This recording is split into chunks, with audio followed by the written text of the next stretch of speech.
Summer is fast approaching, and for me that means high-budget movies, summer blockbusters, going to the theater.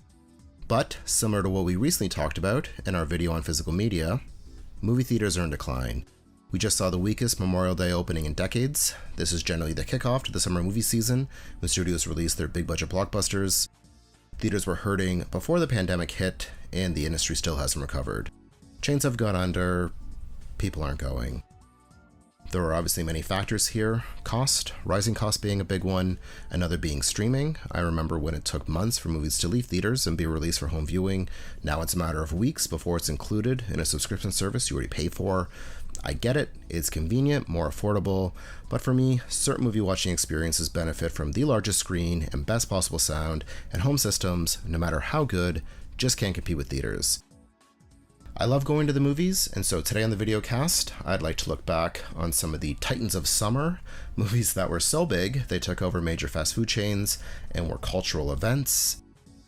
Before we get into it though, I gotta plug the Patreon. None of this, the videos here or on our other channel, happen without our patrons, and in exchange they get access to dozens of videos like feature film, exclusive media mixes, tons of stuff. For $5 a month, you can help keep all of this going.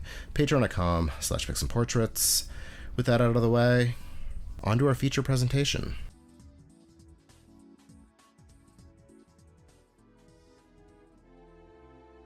While high-budget movies have been released since the dawn of film, the modern concept really starts with Jaws, June 20th, 1975. This set the template for blockbusters. Big budget, aggressively marketed, lots of merchandise, tons of buzz. People showed up in droves to see it multiple times. It was a pop culture phenomenon. 2 years later, Star Wars opens, May 25th. It becomes even bigger than Jaws at the time, and certainly now. Movies in the Star Wars franchise are tentpole releases to this day. It was the highest grossing film of all time.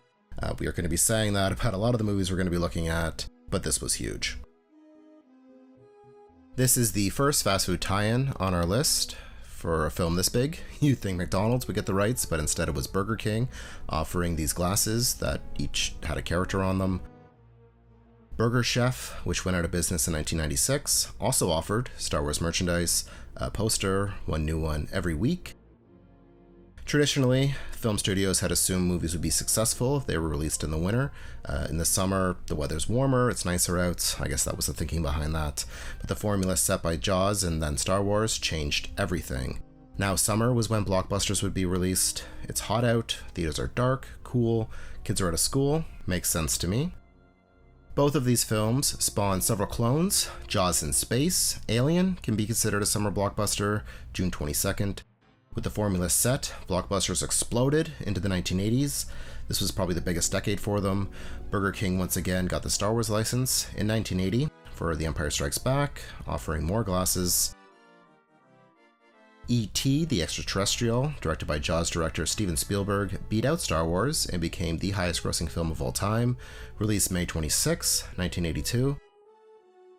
This marks McDonald's first appearance here, offering posters, again, weekly. They also had E.T. branded Happy Meal boxes.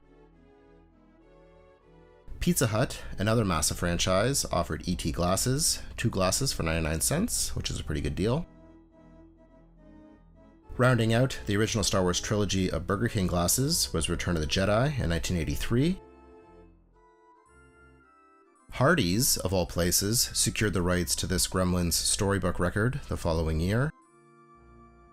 1984 was a stacked summer for 80s kids. Along with Gremlins, you had The Karate Kid, and of course Ghostbusters, which surprisingly didn't have any fast food tie-ins that I could track down at least.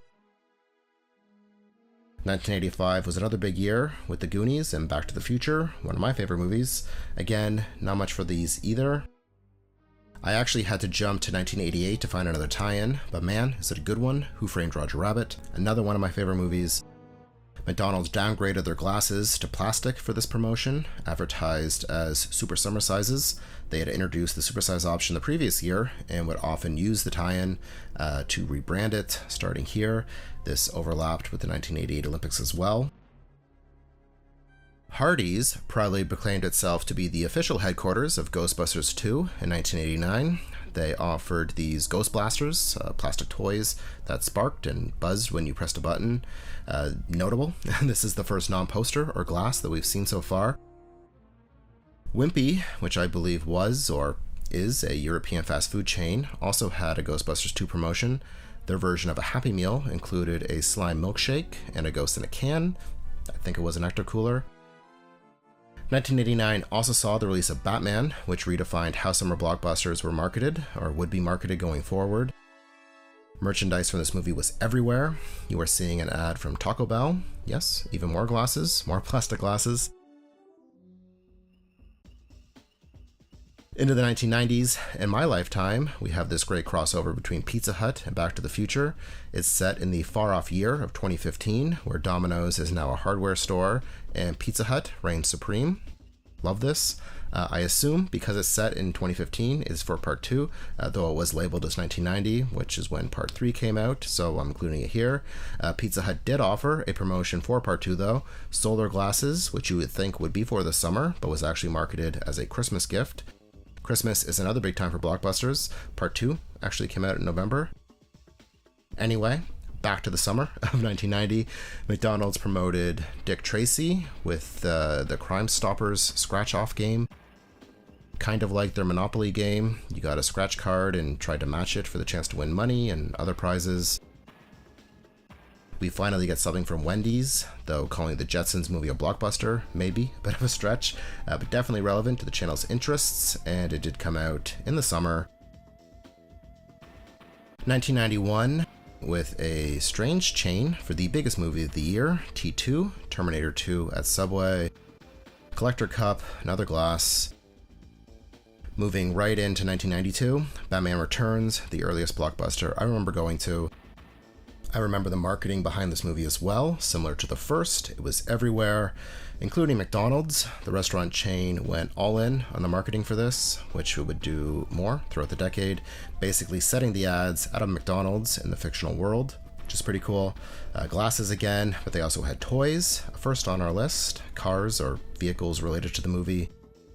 This marketing actually had its fair share of controversy. Moral panic. We are going to be exploring moral panics quite a bit this summer on Patreon, but the concern here was this film, rated PG-13, was being marketed towards kids much younger than that. It's a pretty dark movie, and some parents took issue with the fact that it was being promoted through a tie-in with McDonald's. Because toys were being offered in Happy Meals or other toys, kids wanted to see the movie and ended up getting scared.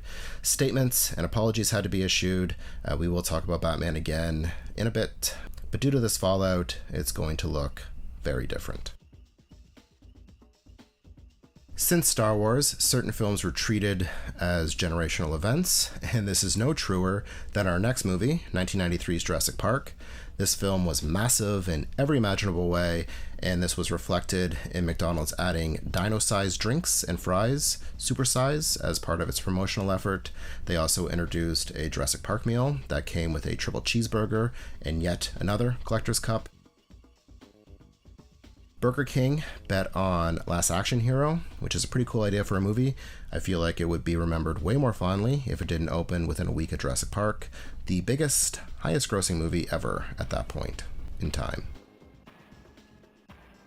We just talked about McDonald's inserting itself into different films' worlds, and in 1994 they went all out with Rock Donald's, set in the live-action Flintstones movie.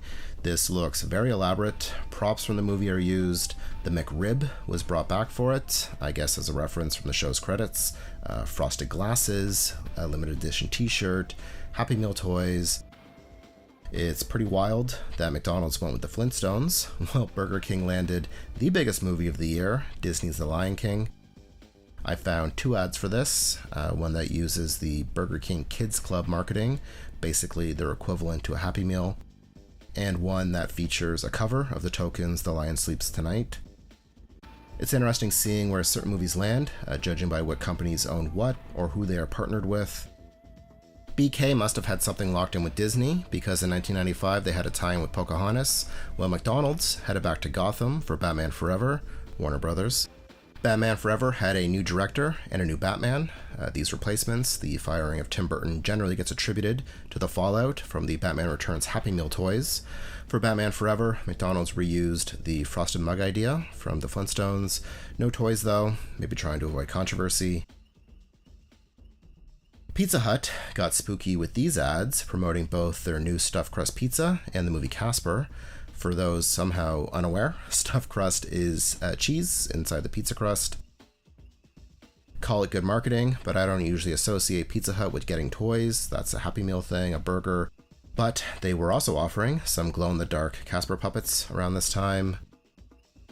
Disney and Burger King's partnership continued into 1996 with The Hunchback of Notre Dame. And in 1997, they landed the Jurassic Park sequel, The Lost World. Collectible watches, which is different than what we've seen so far. Batman returned to Taco Bell with Batman and Robin, new Batman, same old collector cups. Taco Bell actually pulled in some pretty big properties around this time. They had Nintendo for the N64. In 1998, they had a tie-in with that terrible Godzilla movie.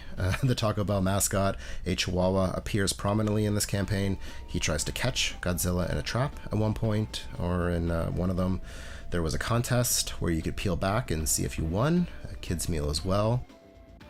Kind of unique. In Australia, this Godzilla merch would be promoted through KFC, which is interesting to see. In a moment, we will see these two companies work together again.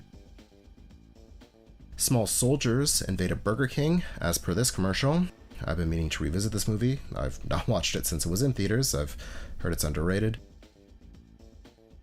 The biggest movie of the summer, Armageddon, landed at McDonald's with this pretty wild ad showing an asteroid crashing into McDonald's. Like with a lot of their partnerships, the rebranded Supersize option.